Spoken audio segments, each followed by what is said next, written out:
I was Zipper's chief software architect, and I was the lead programmer on MAG. So what that means is at the beginning of the project, I was given the challenge of how do we make 256 players work. That's where I started. Prior to MAG, I'd worked at Zipper on SOCOM Fireteam Bravo, which was the PSP version of that game, and then on SOCOM 3 prior to that.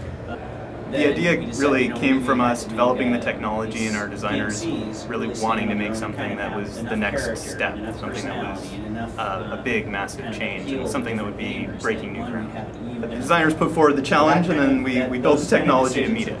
So it was definitely something they wanted in advance. We didn't just go off and build it and then fit the technology to the game. It was the other way around. So one of the things, with 256 players, we have a lot of stuff to do. You've got animation and graphics and physics, shooting raycasts, and so part of what we had to do to get it to run well on the PlayStation 3 was take some of our code that's the more difficult things to do and put them on the SPUs that the PS3 has.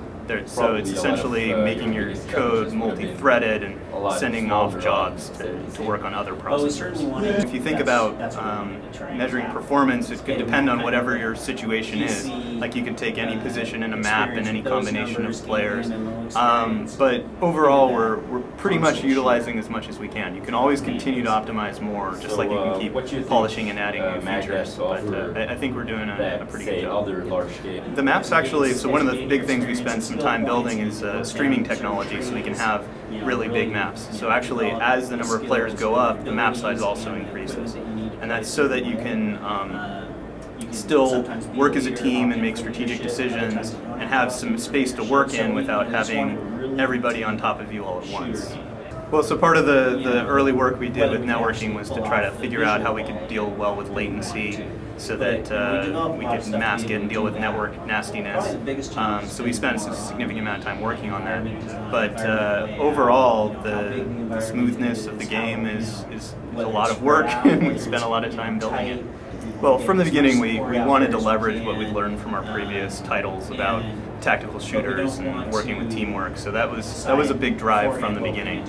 And we also wanted it to be massive. And it took a lot of iteration to figure out how to lay out our levels in a way that would actually work well. And so we did have a lot of iteration on it to get to where we're at now. Well, we try to avoid in general copying other people. We want to innovate on our own and come up with something that's new and different. So we did take our experiences from previous games, and we certainly are aware of other titles that are out there, but we did try to do something new and different.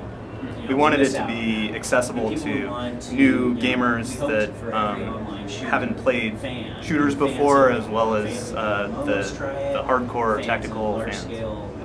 If the right commanders bubble to the top, it really makes the experience much better, because they are giving good advice to their teams and they're setting good objectives, and it's all set up to fall in place. It doesn't mean that they necessarily will make it there, but I think our more dedicated people are the people that are going to strive for those roles. So I think eventually they will be all people who are qualified to do that. So I think it will work more. So the idea is that we want to incentivize people to cooperate with their team and work with teamwork, because that's really one of the core tenets of the game.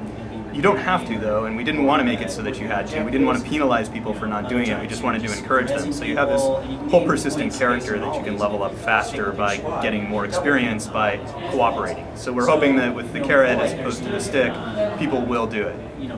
I can say that we're committed to supporting the title after launch. We definitely want to make sure that people are enjoying the game, but I can't comment specifically on any post-launch plans.